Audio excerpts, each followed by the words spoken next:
Universidad de Antioquia, acto de grado, 10 de abril de 2021. Buenos días para todos y todas. Les recordamos poner en silencio los micrófonos y activarlos en caso de ser nombrados para alguna intervención. Muchas gracias. La Universidad de Antioquia busca con cada una de sus acciones responder con eficiencia y con sentido social a las necesidades de las personas, de la región y del país. Hacer de la educación superior un factor determinante para el desarrollo es un compromiso de esta universidad pública. En cada uno de sus estudiantes, la alma mater adquiere forma, palabra y capacidad de acción.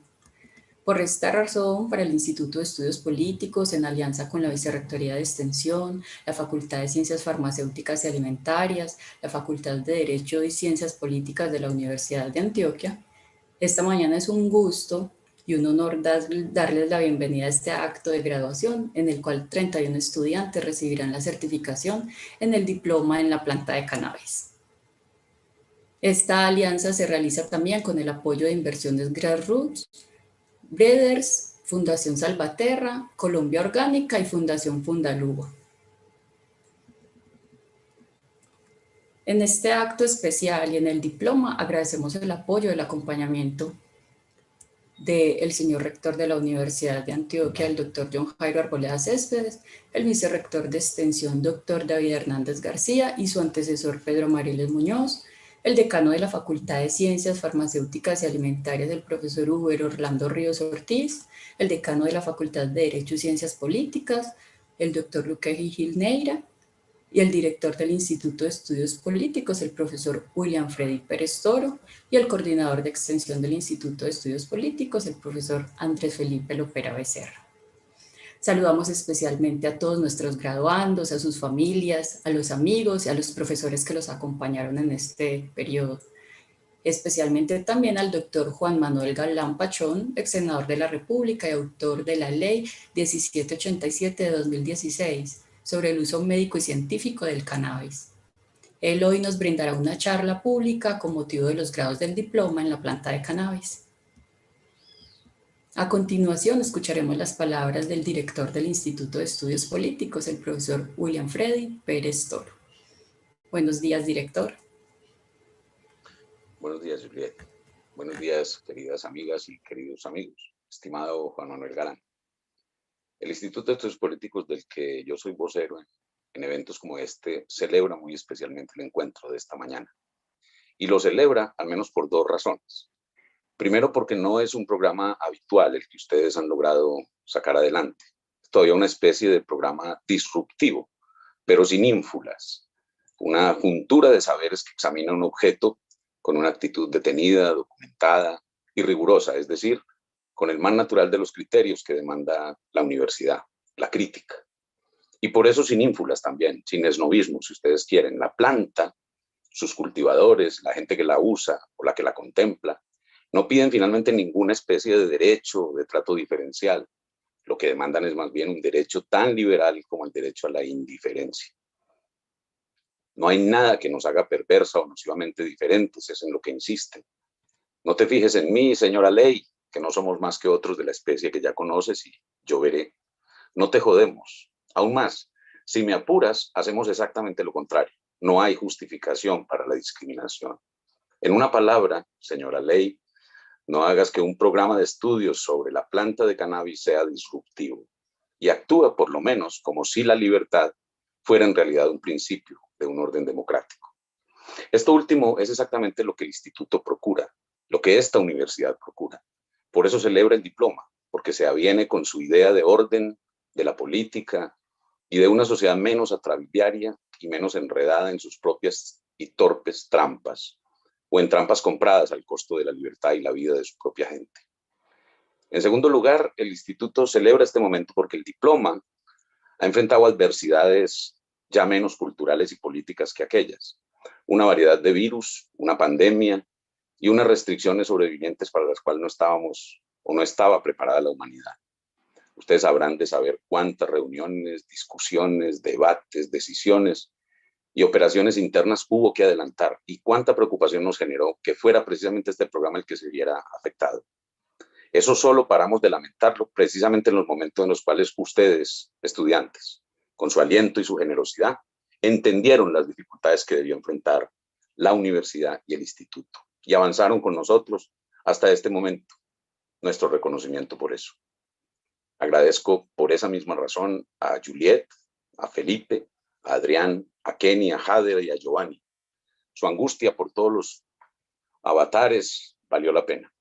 Gracias también por su contribución desde el momento del diseño del programa a la Vicerrectoría de Extensión, a la Facultad de Derecho, a la Facultad de Ciencias Farmacéuticas y Alimentarias, a Inversiones Grassroots, Brender S.A., Fundación Salvaterra, a Colombia Orgánica y a la Fundación Fundaluba. Ellos todos hicieron posible esto, pero particularmente ustedes, estudiantes, les quedamos muy reconocidos. Y profesor Galán, bienvenido a esta universidad. Gracias. Profesor William Freddy, muchas gracias. A continuación, en representación de los graduandos, escucharemos al estudiante Kenny Andrés Pérez Orozco. Tiene la palabra Kenny. Buenos días. Bueno, agradezco por la invitación a manifestar pues algunas palabras como estudiante de la primera versión del diploma sobre la planta de cannabis. Me alegra poder estar pues en este momento de la historia en que es posible participar de propuestas pedagógicas serias sobre un tema o más bien sobre una planta que durante tantos años intentaron negarnos. Y es que después de habernos servido por siglos de la planta de cannabis, la criminalizamos a ella, a sus usos y a sus usuarios, y emprendimos una guerra contra las drogas, o mejor, contra algunas de ellas. La mata que mata, esa fue la figuración que nos vendieron, una planta maleva portadora de perjuicios, pero ahora sabemos que lo que carga es terpenos, cannabinoides y flavonoides. Cabe preguntarnos por qué un diploma sobre una planta nace desde un instituto de estudios políticos. Pues bien, por eso comenzamos el primer módulo con la historia de las políticas de drogas, para comprender cómo y por qué convirtieron una flor del jardín en chivo expiatorio, en una excusa para justificar persecuciones étnicas y raciales. Luego de ese contexto político pasamos al jurídico para comprender que Colombia comenzó a ratificar adhesión a guerras ajenas desde hace 100 años.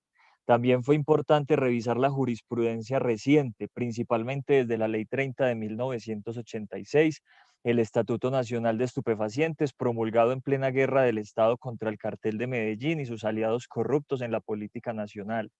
Luego vendrían la despenalización de la dosis personal, la dosis de aprovisionamiento, el código policía, la ley 1787 que le dio vida a la industria del cannabis y la sentencia C253 del 2019 que nos permitió volver a tomarnos una cerveza en el espacio público. Después del contexto político y jurídico pasamos por los aspectos médicos, incluyendo la reducción de riesgo y daño, la etnobotánica, la horticultura y los procesos agrícolas, para finalizar con el último módulo enfocado en la transformación y producción de derivados a partir de la planta de cannabis. Me queda la sensación de que es necesario seguir trabajando sobre las fronteras conceptuales y prácticas que no corresponden con la realidad. Aquellas fronteras que intentan separar tajantemente el consumo medicinal del consumo lúdico.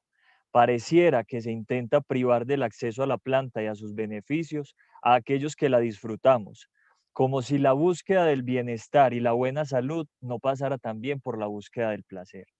En todo caso, debemos procurar el tránsito de la informalidad a la formalización de todo un sector económico, social y político, pasando de plazas a dispensarios, de jíbaros a boticarios, de ollas a clubes, de zonas de tolerancia a zonas de concertación y de soldados erradicadores a soldados sembradores, que en vez de fusil lleven asadón y en vez de muertos entierren semillas.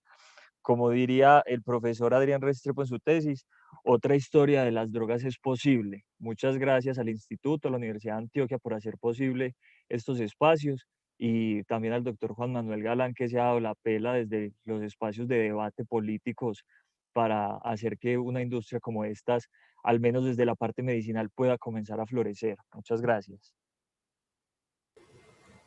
Gracias a ti, Kenny, por las palabras en representación de los graduandos. Ahora se dirige a nosotros el profesor Adrián Restrepo Parra, que es el coordinador académico del diploma en la planta de cannabis. Profesor. Gracias, Julia. Pues muy buenos días a todo nuestro público que nos está siguiendo en la transmisión por YouTube.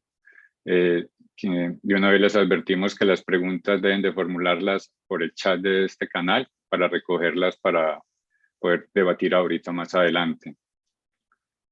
Muy buenos días, especialmente pues a nuestros estudiantes del diploma de la planta de cannabis que hoy pasan a ser egresados de el alma mater. Igualmente, un saludo muy especial para el doctor Juan Manuel Galán Pachón por acompañarnos en esta mañana. Después de muchos eventos, hemos logrado concretar su presencia. Al director del Instituto de Estudios Políticos, a nuestro coordinador de extensión, por supuesto. Después de enfrentar un año de pandemia, hemos logrado llegar a este día para realizar la ceremonia de grado de este diploma. Como ustedes saben, si el contexto de la prohibición y la estrategia de la guerra contra las drogas es un aspecto fundamental a superar para poder tratar de manera científica asuntos como la planta de cannabis y sus diferentes usos, ese contexto se vio agravado por la COVID-19. Cuando por fin habíamos logrado empezar el diploma en febrero de 2020, contando con la participación de 31 estudiantes, justo a la mitad del desarrollo del programa académico, empezó la situación pandémica que nos condujo al encierro y a la vez a reinventarnos, una palabra que, como ustedes saben, hace parte de nuestro nuevo vocablo gracias a la pandemia. Con el propósito de mantener el diseño inicial del diploma, entonces estuvimos esperando casi un año para reanudarlo, aguardando un cambio positivo que nos permitiera retornar a la presencialidad y así poder compartir en vivo y en directo, como lo habíamos pensado desde un principio, las experiencias y el conocimiento en torno al mundo canábico. Unas experiencias y un conocimiento que trasciende el saber de los profesores y todo lo que vimos allí, porque también incluyó la experiencia de sus colegas y las experiencias que invitamos al final del diploma. Recuerda que tuvimos la posibilidad de conocer desde experiencias empresariales hasta de convivencia, todos los usos o una versión muy bonita del uso medicinal del cannabis. Entonces, eso también es un valor muy importante que yo resaltaría pues, de lo que logramos desarrollar. Sin embargo, después de esperar todo este año, pues nos dimos cuenta que la persistencia de la pandemia nos ponía otro escenario y por eso optamos por seguir la ruta trazada por la Universidad de Antioquia, como tantas otras universidades también y otras organizaciones en esta coyuntura, sobre la idea de mantener las actividades misionales de docencia, investigación y extensión. Y fue así que en este primer trimestre de 2021, entonces recurrimos al uso prioritario e intensivo de tecnologías de la información y la comunicación para poder desarrollar el programa académico que lamentablemente la contingencia de salud nos había interrumpido. Que la realización del diploma de la planta de cannabis no lo haya detenido ni la política de la prohibición ni la COVID-19, me parece que podemos entenderlo como otro signo esperanzador de la tendencia hacia el cambio en el paradigma de drogas que viene dándose en el mundo y del cual Colombia no puede ser ajena. En esa medida, iniciativas como las adelantadas por el doctor Galán Pachón sobre cannabis y de las cuales vamos a hablar ahorita, son serios indicios de esos cambios que eventualmente podrán retardarse, pero que a la larga son inevitables, porque representan un cambio de época. En esa medida, la ola de transformación de la política de la prohibición y la guerra contra las drogas viene agrupando a sectores sociales y políticos de distintos signos, y también culturales y artísticos, porque ustedes saben que justamente esto se trata de un cambio de época y en esa medida el variopinto escenario. Así, por ejemplo, en esta primera versión del diploma, después de más de 2 años de intentar construirlo y darlo a presentar, pues en esta primera versión no hubiese sido posible sin la alianza que pudimos realizar entre el Instituto de Estudios Políticos, la Vicerrectoría de Extensión, la Facultad de Derecho y Ciencias Políticas, la Facultad de Ciencias Farmacéuticas y alimentarias de la Universidad de Antioquia. En esa alianza, por supuesto, con la participación de Inversiones Grant Roads, el Banco de Semillas Breeder, Fundaluba y su experiencia con la marihuana medicinal para los niños, Colombia Orgánica, la Fundación Salvaterra. También a los que aceptaron nuestras invitaciones al último set del diploma, a Expomedeweed, a Consuma Conciencia, a los activistas de la Marcha Canábica. Y a falta de estos aliados, esta primer corte del diploma también logró convocar un grupo diverso de profesores y estudiantes para tener así lo más completo posible el variopinto mundo del cannabis. Hoy justamente son estos estudiantes los protagonistas de esta ceremonia de grados. Fueron estos estudiantes quienes pacientemente, en medio de la incertidumbre de la pandemia, se embarcaron en la aventura de conocer científicamente los usos de la planta de cannabis para, con base en conocimiento e información, actuar responsablemente. Gracias a ustedes, diplomados, por habernos elegido para emprender en unos casos, para continuar en otros casos, sus búsquedas alrededor del cannabis. Igualmente agradecer al equipo profesoral de esta primera versión del diploma, a nuestro comité académico por su acompañamiento y reflexiones, a Jader por su insistencia y persistencia en que sacáramos esta primera versión y lo lográramos, contra prohibicionismo y también luego contra el COVID, al Consejo del Instituto de Estudios Políticos por sus esfuerzos en la realización y culminación de esta corte, y para el día de hoy pues una mención muy especial al equipo de comunicaciones del Instituto y de la Facultad de Derecho por su trabajo para hacer posible la realización y transmisión de esta ceremonia de grados. Sea pues este el momento también para agradecerle nuevamente al doctor Juan Manuel Galán por su presencia y proceder a darle la palabra en el evento. Empecemos por recordar, pues ya que hemos señalado de manera insistente que el plato fuerte con el doctor Manuel Galán es toda su apuesta en la ley del cannabis medicinal. Sin embargo, quisiera yo señalar que el doctor Galán ha estado formado en ciencias políticas, sus áreas de interés han sido la ciencia política y los estudios internacionales, de allí que tengo una maestría en esos ámbitos en la Escuela Alto de Estudios Internacionales de París y otra maestría en Ciencias y Relaciones Internacionales de la Universidad Georgetown de Estados Unidos. El doctor Galán, pues ya en la vida pública, incursionó por allá en el año 98-2000 desde el Viceministerio de Educación, hizo asuntos muy interesantes, pues para esa época yo era joven, tengo que decirlo, entonces me vi muy beneficiado de algunos de los programas. Luego, pues toda su trayectoria que ya ahora resaltábamos en el Senado de la República y muy especialmente, y por eso nuestra invitación a lo que ha sido su participación, pues en el campo de la marihuana medicinal con la parte legislativa, pero mucho más allá, como vamos a ver, pues también el doctor Galán tiene su postura sobre lo que debe ser el asunto de la marihuana recreativa y demás. Bueno, para no dar más vueltas, entonces, bienvenido, doctor Juan Manuel Galán. Muchas gracias por su presencia y este es un espacio en el cual pues estábamos muy ansiosos de poder contar con usted y conocer de primera mano pues su visión de cómo estamos en Colombia en cuanto a la planta del cannabis. Bueno, muchas gracias, profesor Adrián. Un saludo para todos. De entrada les digo que me pueden decir Juan Manuel porque no tengo doctorado, así que tranquilos. Agradecer mucho la invitación que me han hecho. Para mí de verdad es un verdadero honor estar acá con ustedes, felicitarlos por el esfuerzo enorme que han hecho para sacar adelante este programa académico, este diplomado, que es definitivo para la formación en relación a los usos de la planta del cannabis, a las modalidades de uso que tiene el cannabis. Yo quiero pues saludarlos a todos, agradecerles mucho de nuevo esta oportunidad tan valiosa para mí.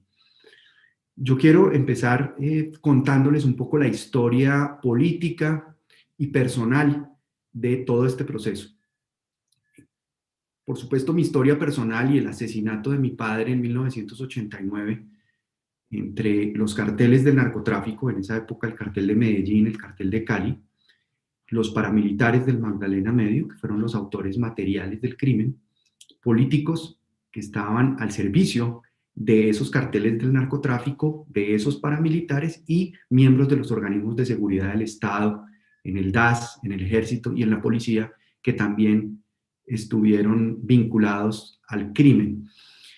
Todo esto que ocurrió en esa década tan dolorosa de los años 80, la cantidad de personas valiosas que el país perdió en esta guerra absurda, perdida contra las drogas, pues a lo largo de los años me hizo reflexionar sobre cómo buscar una nueva política, una nueva aproximación, y empecé a realizar algunos debates en el Congreso cuando llegué al Senado por primera vez en el año 2006 para hacer un balance de la historia de Colombia en relación con el narcotráfico y con la guerra contra las drogas. Y encontré cosas que pues me han llamado mucho la atención a lo largo de los años. La primera es que la política de drogas que ha seguido el mundo, especialmente que han seguido los Estados Unidos particularmente, no ha tenido que ver con las drogas mismas. Es decir, las motivaciones, los impulsos para reprimir, para prohibir, para perseguir el uso de sustancias no ha tenido que ver con las sustancias mismas. Me explico. En Estados Unidos, el principal motor, el principal impulso de la política contra las drogas, de la guerra contra las drogas, ha sido el racismo. Si ustedes observan a lo largo del siglo XX y XXI, las cárceles en Estados Unidos, que tienen una gran población, son cárceles en su mayoría ocupadas por negros y por latinos, que en su mayoría han sido judicializados por porte, uso o tráfico de estupefacientes. La brutalidad y la violencia de algunos miembros de las policías en Estados Unidos contra estas poblaciones, estamos por ejemplo siguiendo el juicio a Eric Chauvin, que es un oficial de policía de Minnesota, que asesinó poniéndole la rodilla en el cuello a George Floyd durante 9 minutos, supuestamente por estar bajo el uso o la influencia de sustancias psicoactivas. Pero esos casos se repiten en Estados Unidos por todas partes y se han repetido a lo largo de los años. Entonces, esas cárceles que están concesionadas de manera privada en Estados Unidos y que les conviene a esos concesionarios que estén sobrepobladas de negros y de latinos, pues han sido todo el establecimiento o parte del establecimiento para sostener esta guerra contra las drogas, que podríamos darle como punto de inicio reciente el año de 1971, cuando Richard Nixon, presidente en aquel entonces de los Estados Unidos, le declaró la guerra a las drogas. Y Colombia cayó en ese proceso de guerra contra las drogas, primero el tema de la marihuana en La Guajira y en el Magdalena, que estuvo particularmente presente y que fue generador de violencia y de criminalidad en esa época, y luego en la década de los 80, pues los carteles de la cocaína, principalmente el cartel de Cali y el cartel de Medellín. Esa guerra ha estado, o esa política ha estado fundamentada en una premisa falsa. Es decir, partimos de una mala definición del problema de las drogas en el mundo. Y es buscar un mundo libre de drogas. Es ver las drogas como el problema y focalizar la atención en las drogas como el problema principal que hay que atacar. Y resulta que yo no creo que sean las drogas el problema. Y en eso pues ha habido avances en el debate que se ha generado poco a poco en el mundo sobre encontrar una nueva política. Realmente el problema es el uso, o mal uso más bien, que los seres humanos le damos a las sustancias. ¿Por qué? Especialmente en Occidente, especialmente en sociedades consumistas, sociedades en donde el éxito se evalúa por lo que la gente tiene materialmente o logra acumular como riqueza material. En esas sociedades orientadas a un consumismo exagerado, exacerbado, los seres humanos terminamos sintiéndonos incompletos, insatisfechos en lo espiritual, en lo familiar, en lo intelectual, y buscamos evadir esa realidad o compensar esas insatisfacciones abusando de las sustancias. De cualquier sustancia, no tiene que ser solamente sustancias ilegales. Por supuesto, el alcohol, sabemos todos, es una sustancia de la cual se abusa bastante en nuestro país porque hay una cultura machista, patriarcal, de abusar del alcohol, porque eso demuestra fortaleza, eso demuestra valentía, eso demuestra capacidad, el que más es capaz de tomar y de abusar de las sustancias.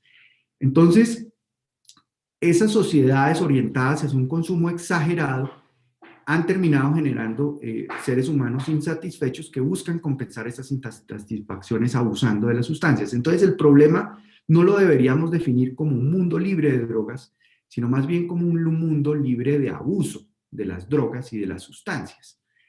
Ahora, ¿cuál puede ser la mejor política de drogas?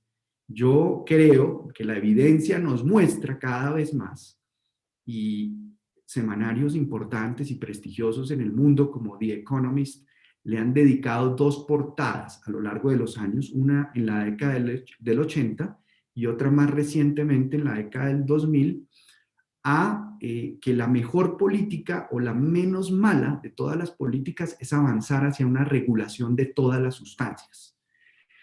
Ahora, yo no uso la palabra legalización porque mucha gente asimila legalización con liberalización. Y no se trata de liberalizar para que quien quiera compre, quien quiera venda, quien quiera consuma. Se trata de regular. Y hoy los reguladores del negocio, de los usos, del acceso, de la calidad, de la seguridad de las sustancias, no es el Estado, no son autoridades sanitarias, sino son estructuras criminales. Son los criminales los que determinan la calidad de las sustancias que en la calle se consume de manera ilegal, como la cocaína, como las anfetaminas, como las drogas sintéticas, como muchas otras sustancias, inclusive la marihuana, que en buenas ocasiones pues no tiene trazabilidad, por supuesto, no tiene rastreo porque es ilegal, puede contener metales pesados, puede contener fungicidas que pueden ser perjudiciales para la salud de los consumidores de esas sustancias. Entonces, lo que se debe proponer es que la regulación pase de estar dominada, manejada hoy por los criminales, a ser una regulación ejercida desde el Estado, que el Estado pueda certificar la calidad de las sustancias, no importa su uso, no importa su destinación. Por supuesto, sustancias que vayan a definirse o a orientarse hacia consumos medicinales deben tener unos estándares farmacéuticos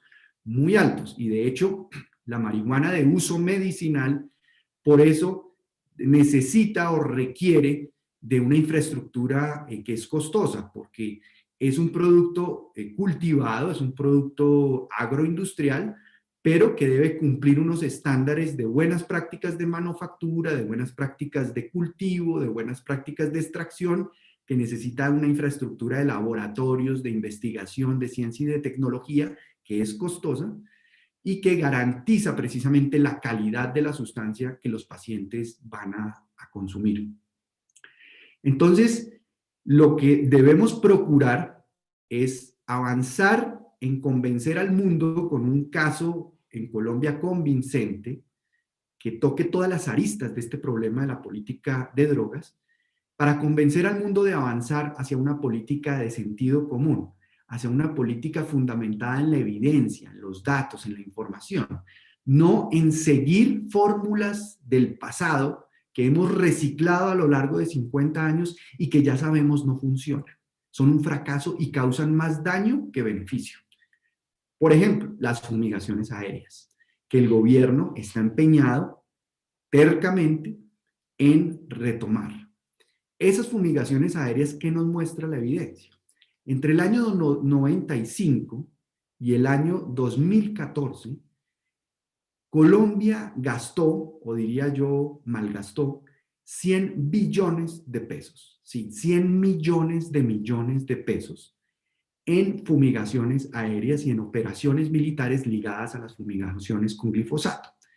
Y lo que arrojó la evidencia y el monitoreo y la evaluación de esos años de fumigación es que salió más cocaína exportada de Colombia, pero además aumentó la rentabilidad del negocio para las estructuras criminales, porque cuando se mantiene la oferta controlada a través de erradicación forzosa, de fumigaciones, pues los precios se mantienen muy altos. Y en este momento los precios van a tener un aumento significativo y dramático porque hay escasez de cocaína en los mercados europeos y en los mercados norteamericanos.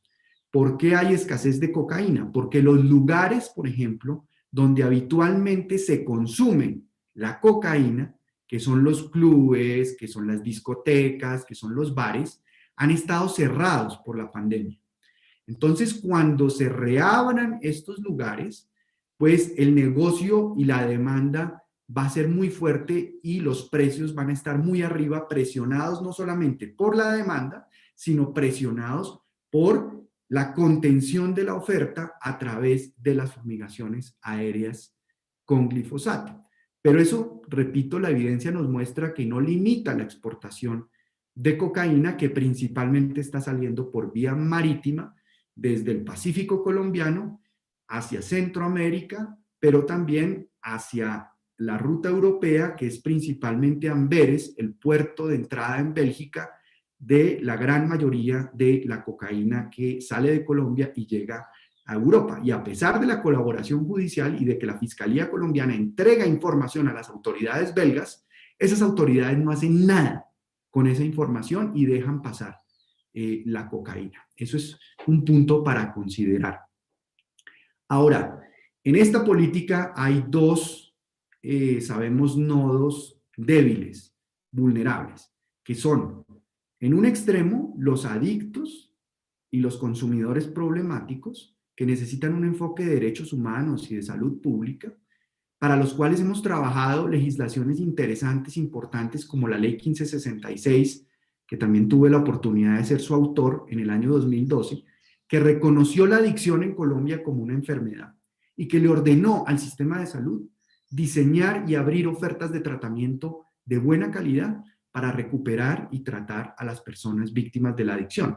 El presidente Biden en Estados Unidos acaba de mencionar que todo ese dinero, toda esa plata que se gastan en persecución, en castigo, en prohibición en Estados Unidos por las drogas, deberían reorientarla hacia el tratamiento de las personas víctimas de la adicción. Allá tienen una epidemia muy grave de abuso de opiáceos, porque mucha gente, por las drogas de prescripción, que han tenido enfermedades, que han tenido accidentes, empiezan a consumir para tratar su problema de dolor opiáceos y terminan teniendo una sobredosis tarde o temprano, porque es muy laxa la legislación para prescribir estas sustancias en Estados Unidos, y por eso más de 50,000 personas al año están muriendo en Estados Unidos por sobredosis de opiáceos. El cannabis de uso medicinal pues permite tratar estos problemas de dolor sin los riesgos que ofrecen los opiáceos para tratar dolor en muchas enfermedades o en muchas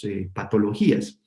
Pero entonces el otro también eslabón débil en esta cadena, o el nodo, son los campesinos cultivadores de hoja de coca. Esos campesinos cultivadores de hoja de coca no se vuelven millonarios cultivando coca.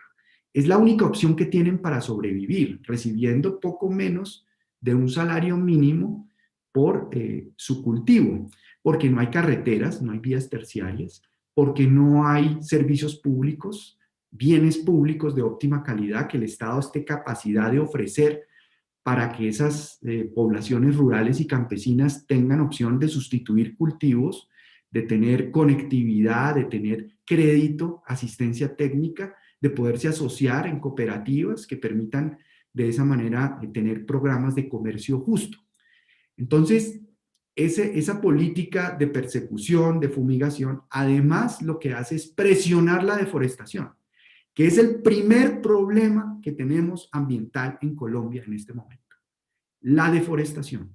Entonces, al fumigar se da ese efecto globo que hace que los cultivos se vayan bosque adentro o se vayan selva adentro, deforestando aún más lugares de Colombia que ya se han perdido en relación a ese daño pues, ambiental que hemos tenido. Pero otro de los problemas más graves que tienen las fumigaciones aéreas es que rompen la confianza que es muy difícil construir y establecer entre la fuerza pública, policía y ejército, y las comunidades rurales y campesinas. Porque cuando un campesino está en una zona, por ejemplo, de Nariño, o del Cauca, o de Chocó, donde no existe el Estado, ni a nivel local ni a nivel nacional, donde no hay carreteras, donde no hay acueductos, donde no hay saneamiento básico, donde no hay nada de oportunidades, la única presencia del Estado es un avión que pasa fumigando una sustancia que ya está comprobado científicamente por varios estudios de metaanálisis que se han hecho, que causa cáncer, cáncer de linfoma no Hodgkin, cáncer de Hodgkin, que causa abortos y varios problemas de salud en poblaciones que han utilizado el Roundup en Estados Unidos para usos de jardinería o agrícolas en unas concentraciones mucho menores. Ya hay evidencia de que causa cáncer en esas personas. Imagínense ustedes en las cantidades cuando un avión pasa fumigando sobre esas poblaciones campesinas, el daño que eso causa. Entonces, ustedes se preguntarán, bueno, pero si ya sabemos, si la evidencia nos muestra, y los datos y la información y la experiencia de estos 50 años nos muestra que eso no funciona, que las fumigaciones aéreas no funcionan, que esa política de guerra contra las drogas no funciona, ¿por qué se mantiene esta política? Que no tiene sentido común, que es contraevidente. Y yo creo que la respuesta es que hay un gran establecimiento militar o industrial que presiona no solamente las estructuras criminales, porque el narcotráfico no es en Colombia simplemente un proyecto criminal, es un proyecto político. Es un proyecto político que ha buscado controlar territorios, dominar poblaciones a través de la intimidación, por eso cometen masacres, asesinatos que intimiden a la población y que envíen un mensaje a la población de que el que manda es la estructura criminal que hace ese tipo de actos de violencia y de amedrantamiento. Pero además genera mucha corrupción que genera no solamente lavado de activos, sino que hace circular mucho dinero por debajo de la mesa en las campañas políticas a todo nivel. Lo hemos visto en campañas presidenciales, lo hemos visto en campañas al Congreso, lo hemos visto en campañas a las gobernaciones, a las alcaldías, a los consejos municipales, a las asambleas. A todo nivel hay un intento de penetración del proyecto político del narcotráfico para controlar y dominar este poder que le garantice protección a sus intereses. Entonces, ese establecimiento militar-industrial de la guerra contra las drogas, que tiene una referencia histórica muy interesante en el propio Estados Unidos, fíjense ustedes, porque cuando el presidente Eisenhower, terminando la década del 50, iniciando la década del 60, terminó su presidencia, después de esa presidencia asumió la presidencia el presidente John F. Kennedy, en su discurso de despedida a la nación norteamericana, alertó sobre el peligro que representaba el complejo militar-industrial para una democracia como la de Estados Unidos, para poner en peligro las libertades civiles y las garantías de un sistema democrático. Y ese peligro lo tenemos también en Colombia, y está representado por ese establecimiento militar-industrial que vive de los contratos muy grandes de defensa, de operaciones militares, y que no le interesa que la guerra contra las drogas se acabe, porque si se acaba la guerra contra las drogas, se acaba toda esa fuente de contratación para aviones, para represión, para persecución. Ahora, no se trata solamente de pensar en quitarle a la fuerza pública y a la policía ese presupuesto, sino más bien de hacer una redefinición doctrinaria del uso de recursos en la policía y en las fuerzas militares para reorientarlo hacia otro tipo de actividades. Por ejemplo, los batallones de ingenieros militares del ejército en Colombia que construyen carreteras terciarias, que construyen puentes, que hacen desminado humanitario, que hacen atención y prevención de desastres, en lugar de tener tan pocos recursos para trabajar. Imagínense ustedes si esos 100 billones de pesos entre el 94 y el 2015, en lugar de destinarlos a fumigaciones aéreas, los hubiéramos destinado a construir carreteras terciarias por lo menos. Por ejemplo, por parte de los ingenieros militares del ejército, se habrían construido no menos de 50.000 kilómetros en Colombia de vías terciarias que permitirían desembotellar esas zonas de cultivos ilícitos que son zonas muy concentradas. Es decir, los cultivos ilícitos no es que estén tan, digamos, desperdigados por todo el territorio nacional, están en unos territorios en donde si ustedes hacen un análisis, encontrarán que son los territorios donde menos Estado existe, por supuesto, donde menos infraestructura social existe y donde menos oportunidades existen para las poblaciones que habitan esas zonas. Entonces,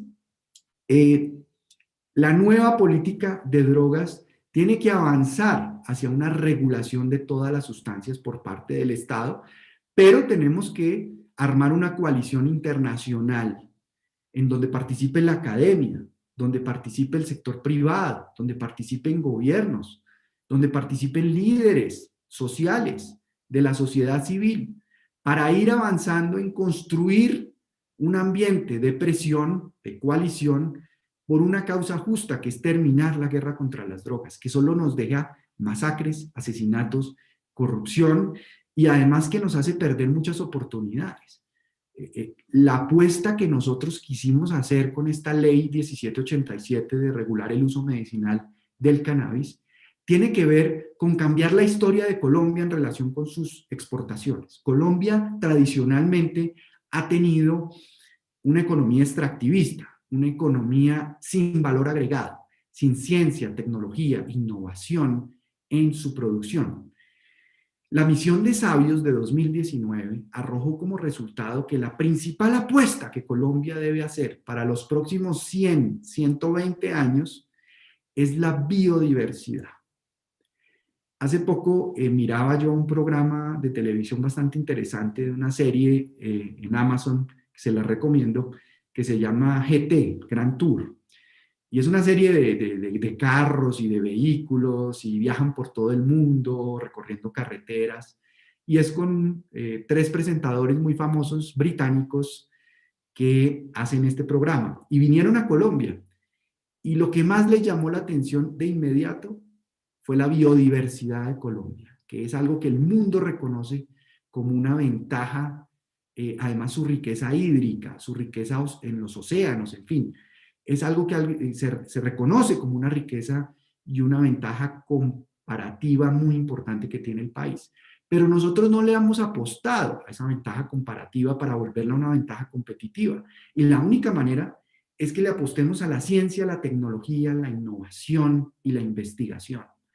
Nosotros no vamos a lograr avanzar si seguimos gastando lo que estamos gastando del Producto Interno Bruto como porcentaje en ciencia, tecnología, innovación e investigación. En este momento estamos gastando el 0.2% del PIB en ciencia, tecnología e investigación. Ese es el presupuesto que tenía Colciencias hace 11 años. Entonces ahora tenemos un pomposo y rimbombante Ministerio de la Ciencia, la Tecnología y la Innovación que tiene el presupuesto de Colciencias hace 11 años. Entonces, ¿para qué creamos un ministerio? Entonces, la apuesta del cannabis de uso medicinal tenía que ver mucho con eso, con que rompiéramos esa historia y ese karma de las exportaciones colombianas de materias primas sin valor agregado y empezáramos a demostrar que Colombia puede tener un producto que le apuesta a la biotecnología, a la bioeconomía, a la economía verde, con alto valor agregado de ciencia, de tecnología e innovación, porque producir una flor de cannabis de grado médico no es para nada fácil, no se da de la noche a la mañana, requiere mucho esfuerzo, mucho trabajo, y que pudiéramos exportar ese producto terminado, pues le va a dar valor agregado interesante a las exportaciones colombianas. Y eso no lo tenemos que hacer solamente con el cannabis, lo podemos hacer con la planta y la hoja de coca. que tiene propiedades también medicinales absolutamente comprobadas científicamente y demostradas para tratar patologías como, por ejemplo, patologías en el hígado, en el tejido hepático. Hay una investigadora colombiana muy interesante que se llama Marisol Duque, que viene hace varios años haciendo investigación de tratamiento en tejido hepático de recuperación a través de la hoja de coca. Y hígados con cirrosis, hígados muy deteriorados por cáncer inclusive, han mostrado una recuperación, una regeneración del tejido impresionante gracias al tratamiento con la hoja de coca.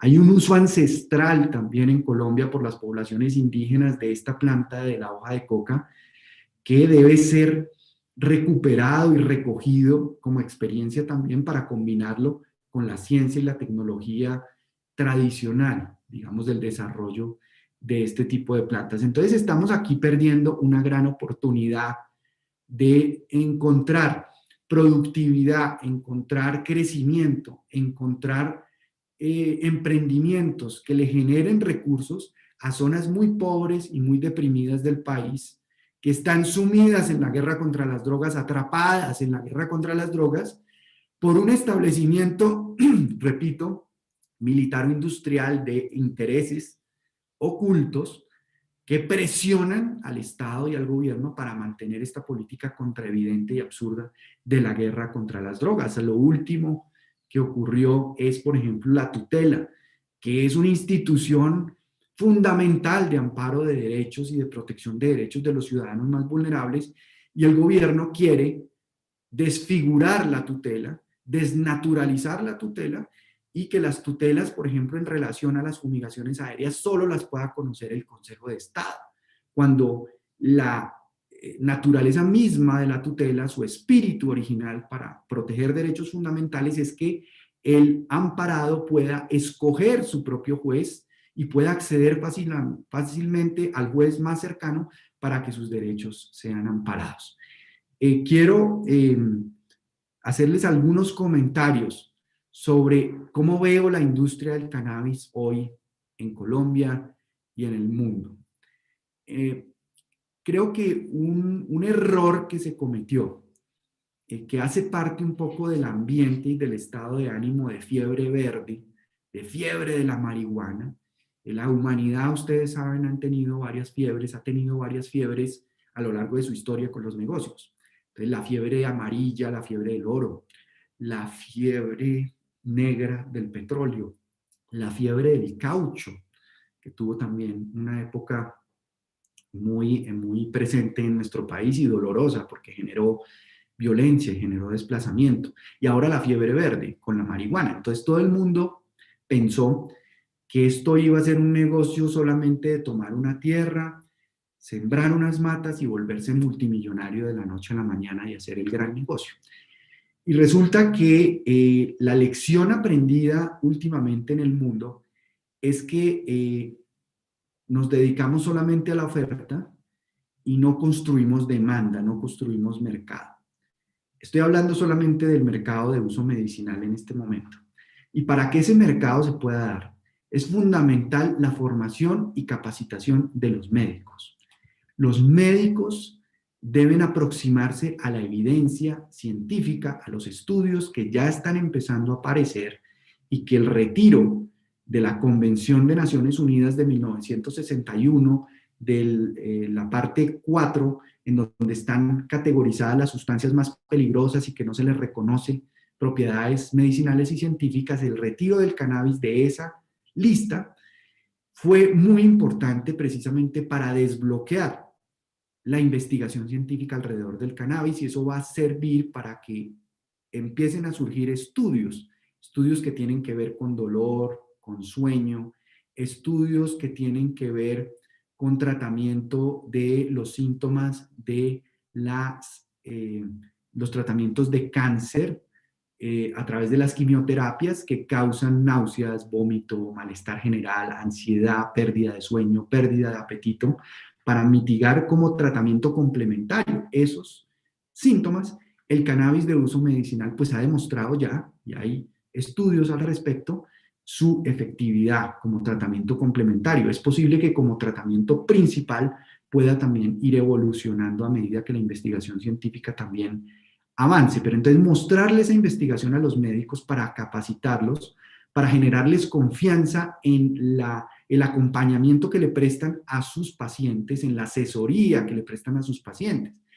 Hace poco en Alemania hubo una carta del gremio médico, una carta muy dura, muy fuerte, contra el gobierno y su política de cannabis de uso medicinal, diciéndole al gobierno, mire, tenemos un tsunami de pacientes que nos están llegando y que quieren que les recomendemos, que les recetemos, que les prescribamos cannabis de uso medicinal. Pero nosotros no sabemos cómo asesorarlos, cómo acompañarlos, no tenemos la información, no sabemos las diferentes variedades, no sabemos las fórmulas magistrales, no sabemos la flor seca, no sabemos para qué patologías, para qué tipo de individuos puede ser recomendable o no el cannabis. El cannabis no es una sustancia tampoco inocua, que es un poquito el dilema de extremos en el que nos debatimos muchas veces cuando hablamos del cannabis. Y es decir, la posición extrema que dice, no, el cannabis no sirve para nada, eso hay que prohibirlo, posición extrema. Y la otra que dice, no, el cannabis sirve para todo, es milagroso, para absolutamente todo sirve el cannabis. Y eso tampoco es cierto. Y le hace daño también al proceso de regulación.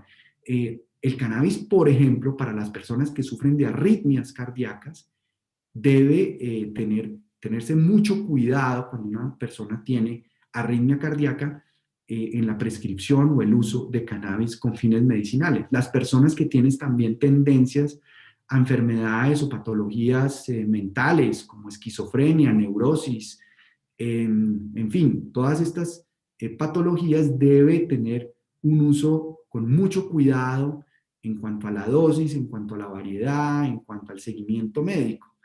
Entonces, todo esto es muy importante que se familiarice con los médicos, que se les aproxime a esa evidencia para que los médicos puedan tener confianza de asesorar y acompañar a sus pacientes. El otro tema es el énfasis exagerado que se le dio al cultivo. La gente toda creyó que el negocio era cultivar. Entonces, vamos todos a cultivar. Casi 400 empresas con licencias de cultivo en Colombia. Bueno, si ustedes miran, por ejemplo, Europa, Holanda tiene una sola empresa autorizada para cultivar y esa empresa es capaz de proveerle materia prima a Holanda, pero también de exportarla a Alemania, de exportarla a Dinamarca, Italia, España, a otros países que están importando el cannabis o la flor de cannabis desde Holanda. Entonces, muchas empresas hicieron unas inversiones gigantescas en infraestructura para cultivo, invernaderos gigantescos, todo lo que eso conlleva, los software, las lámparas, la ventilación, el control de la luz, en fin, todo lo que significa un ambiente controlado para cultivar cannabis de uso medicinal y cumplir con los estándares de calidad. Pero si ustedes ven, Canadá, por ejemplo, tiene un stock y un exceso de varias toneladas de cannabis que no sabe a quién vendérselas ni dónde colocarlas. Se quedaron vacías muchos metros y miles de metros cuadrados de invernaderos porque no era necesario utilizarlos. ¿Por qué? Porque pues la demanda no estaba ahí. Todo el mundo se concentró en la oferta, pero la demanda no estaba ahí.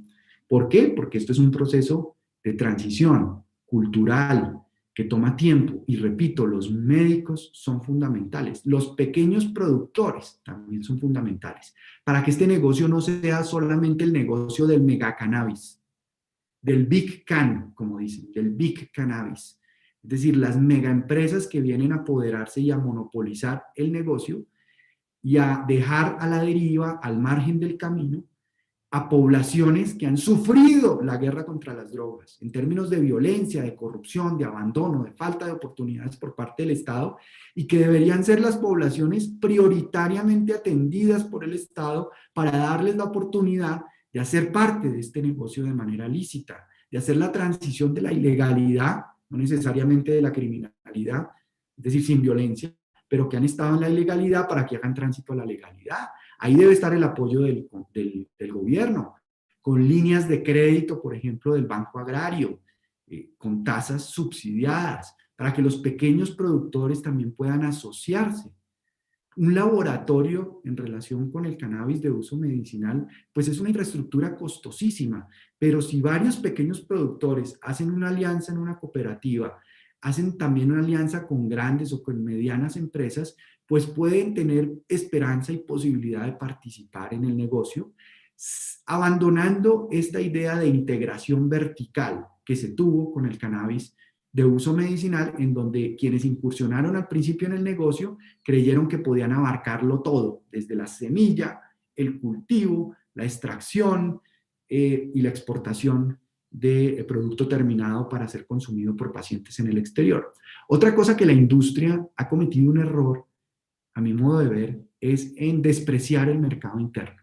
El mercado interno colombiano es un mercado significativo, son 50 millones de personas, potencialmente usuarias, muchas de ellas de cannabis de uso medicinal, y ha sido muy lento el gobierno en la regulación, muy lento en poner trámites, dificultades, tropiezos para abastecer y para permitir que el mercado interno pueda tener un producto de altísima calidad certificada a través de las farmacias, de las droguerías, obviamente con seguimiento médico. Es lo deseable y es lo importante y es lo oportuno. Pero tenemos allí un potencial muy interesante. Solamente en epilepsia, Colombia tiene alrededor de 600.000, 700.000 potenciales pacientes, según las cifras del New England Journal of Medicine, que calculó, de acuerdo con la población, que en Colombia podemos tener este número de pacientes potenciales de epilepsia que pueden necesitar cannabis de uso medicinal, especialmente CBD, para no tener las convulsiones que tienen muchos enfermos diagnosticados con epilepsia refractaria. Entonces es muy importante que también la industria vea el mercado interno como una oportunidad. Use el mercado interno también como un laboratorio para mejorar sus estándares de calidad, para mejorar también sus estrategias de marketing. Es decir, hoy en día el mundo está, por las tendencias que ha marcado la pandemia, demandando economía sostenible, agricultura orgánica, agricultura socialmente responsable y laboralmente responsable. Necesitamos en la industria de cannabis un programa de comercio justo.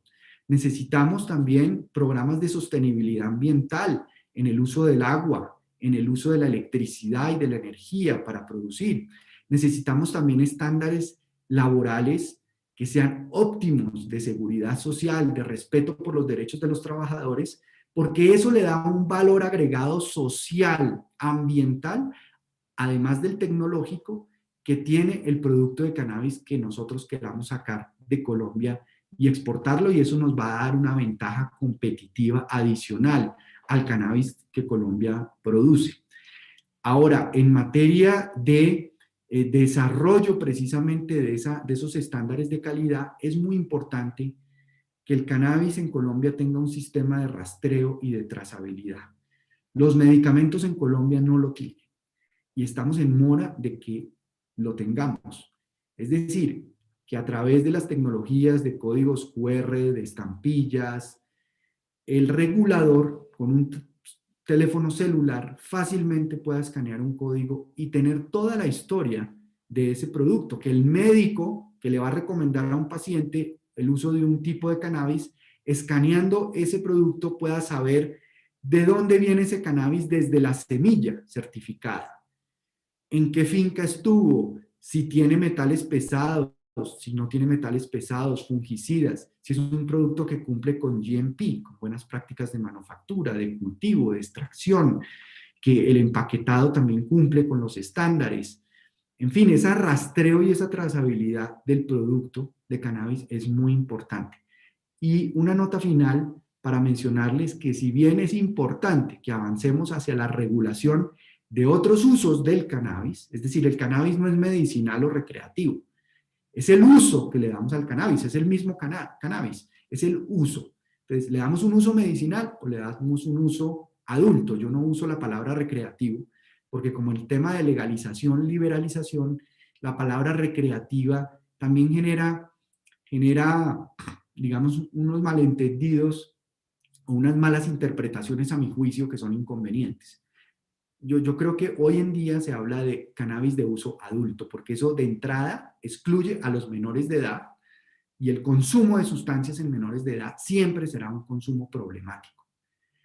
Excluye a los menores, pero además significa un uso responsable y un uso informado, adulto, del cannabis. Y hacia allá tenemos que ir, pero es muy importante que la terminología, el lenguaje, de cómo presentemos esta iniciativa y cómo la expongamos y cómo la expliquemos a la población sea muy claro en los términos, para que no haya esos malentendidos o esos temores infundados sobre lo que puede significar avanzar en la regulación de otras modalidades de uso de cannabis en nuestro país. Creo que ya me fui demasiado en el tiempo, les presento muchas disculpas, estoy atento a sus preguntas, pero pues ustedes Sí. saben que este No, tema a mí me apasiona y por eso me extendí tanto. De verdad, muchas gracias y listo a responder sus inquietudes o preguntas. no, Juan Manuel, justamente por eso la invitación. Muchas gracias por la fluida intervención, muy importante. Como estamos en programación de una ceremonia de grado, si usted tiene agenda, solo le vamos a plantear una pregunta, y es justamente con el último tema que estaba señalando de la marihuana para adultos. Acá en Colombia se han presentado, o al menos en la última coyuntura, 2 proyectos de ley intentando justamente eso, la marihuana para adultos. Uno de esos presentado por unos senadores del Partido Liberal sobre la idea de hacer la reforma constitucional para modificar el acto legislativo 02 que nos tiene aquí supuestamente prohibida el consumo de marihuana para adultos. Y hay otro proyecto de ley que está circulando por, si no estoy mal, es del senador Bolívar, que apunta también pues a ese escenario. La pregunta es, ¿qué nos está faltando en este país para que nos pase lo de Uruguay, lo que está pasando en México, en Canadá, en muchos estados de Estados Unidos, que ya la marihuana es para adultos? ¿Qué nos pasa en Colombia que todavía no tenemos una marihuana para adultos? Bueno, creo que tenemos un establecimiento político y, como les mencioné, el complejo militar-industrial de la guerra contra las drogas, pues detrás de apostarle a que todas estas iniciativas fracasen. Yo creo que tuvimos una oportunidad muy interesante cuando se alinearon los astros políticos en relación a avanzar hacia la regulación del uso medicinal del cannabis. Cuando teníamos al presidente Obama en Estados Unidos, cuando teníamos al presidente Santos, que tenía una postura aperturista, de avance en la política liberal en relación a la política de drogas, y un proceso de paz también que tenía un punto muy importante, que era el tema de una nueva política frente al narcotráfico, frente a las drogas. Entonces, esa alineación de los astros permitió generar el ambiente que hizo posible que lográramos la aprobación en el Congreso, que no fue nada fácil. El proyecto en su último debate, en su última votación, pasó por un voto en la plenaria del Senado. El entonces senador Uribe, le dio la orden a toda su bancada del Centro Democrático de salir del recinto para sabotear el quórum, y el Partido Conservador también le siguió, digamos, la instrucción al senador Uribe. Se salieron todos y tuvimos un grave riesgo de no tener quórum para aprobar el proyecto, pero gracias a un solo voto, del voto del senador Juan Manuel Corzo, que se quedó en el recinto desobedeciendo a su bancada, se aprobó de esa manera el proyecto. Entonces yo creo que el año entrante podríamos tener una nueva alineación de astros políticos para avanzar en la regulación de esta materia. El presidente Biden, especialmente la vicepresidenta Kamala Harris, que es muy propensa a avanzar en un nuevo enfoque de política de drogas, más que el propio presidente Biden. El avance de iniciativas en el Congreso de Estados Unidos para regular por fin a nivel federal el uso medicinal y el uso adulto del cannabis, para que no tengan todos esos problemas los estados a la hora, por ejemplo, de manejar recursos, que les toca manejarlos en efectivo, porque les es prohibido usar los bancos para consignar los recursos del negocio del cannabis, porque los penalizan, les pueden cancelar la licencia, ponerles multas por lavado de activos. Entonces, todos estos cuellos de botella que ha tenido la industria pueden resolverse poco a poco sí, esos astros políticos se van alineando. Y si cambiamos de enfoque y de gobierno el año entrante, como yo espero que lo hagamos, y tenemos la llegada de un gobierno mucho más propenso a avanzar en una nueva política de drogas, avanzar en terminar la guerra contra las drogas y en regular el uso adulto del cannabis para los colombianos, creo que podríamos tener avances significativos. Estas iniciativas de los senadores que tú mencionaste son iniciativas valiosas, importantes, que abren por lo menos la discusión, tienen esa gran ventaja. No les veo muchas posibilidades de ser aprobada, repito, porque todavía los astros políticos no están alineados. Pero si el año entrante logramos alinearlos, creo que tendríamos unos avances muy significativos y muy importantes en la materia. Pero cierro con esto, es muy importante lo que hicimos de empezar por el cannabis de uso medicinal y su regulación. Uruguay empezó al tiempo por los dos, medicinal y uso adulto. Y creo que por el camino se dieron cuenta de que no estaban lo suficientemente preparados. Haber empezado primero por el uso medicinal nos generó ya unos estándares muy altos de regulación, de calidad, de seguridad, que permiten que nos preparemos para el salto a la otra regulación, que es la de uso adulto. Cuando yo visité Colorado, en todo este recorrido mundial que hice para conocer experiencias y modelos de regulación, estuve en Israel, estuve en Holanda, estuve en Colorado, estuve en Canadá, estuve en Chile, en varios países, mirando lecciones de su regulación. El tema muy importante de la regulación, precisamente en Colorado, es que ellos esperaron alrededor de 12 años regular el uso medicinal antes de dar el paso a regular el uso adulto. Cuando sintieron que estaban listos, que estaban preparados, dieron el salto al uso adulto. Obviamente no tenemos que demorarnos esos años acá en Colombia, aunque ya van corriendo los años desde el 2016 a hoy, pues ya van 5 años, ya es hora de que avancemos hacia la regulación del uso adulto, pero con altos estándares de calidad y de seguridad para los consumidores, moderando los impuestos, porque un problema grave que tiene Estados Unidos son los impuestos, porque allá la ciudad quiere una tajada de los impuestos, el condado quiere otra tajada de los impuestos, el estado quiere otra tajada de los impuestos y cuando haya regulación federal querrá otra tajada el gobierno federal de los impuestos. Entonces el precio se sube demasiado y se presiona más bien el mercado negro, el mercado ilegal, en donde la gente opte por precio por consumir marihuana ilegal. Pero repito, esta carrera no es una carrera de velocidad, es una carrera de fondo, de resistencia. Aquí no se trata de llegar rápido, sino de llegar lejos. Y la ruta de calidad, la ruta de investigación, de ciencia, de tecnología, de investigación, es la ruta que nos va a permitir a los colombianos llegar lejos en este proceso.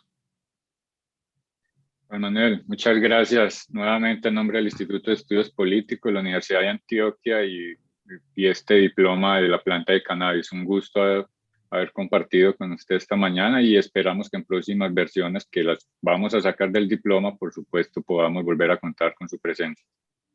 No, muchas gracias a ustedes por la invitación. Es un honor, realmente un privilegio para mí. La Universidad de Antioquia es algo que como exalumno de la educación pública, en el pedagógico, en mi colegio y en la educación pública en Francia, soy admirador de las universidades públicas y realmente pues esta oportunidad para mí es muy valiosa porque estoy, yo sé, en una institución universitaria de excelencia y que es un orgullo no solamente para el departamento, sino para el país.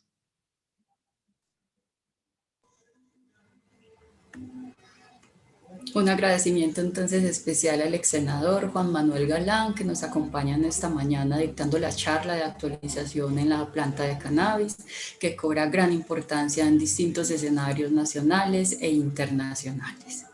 También agradecemos a todas las personas que se conectaron en la charla por medio del canal de YouTube. Vamos a continuar con la proclamación del grado virtual del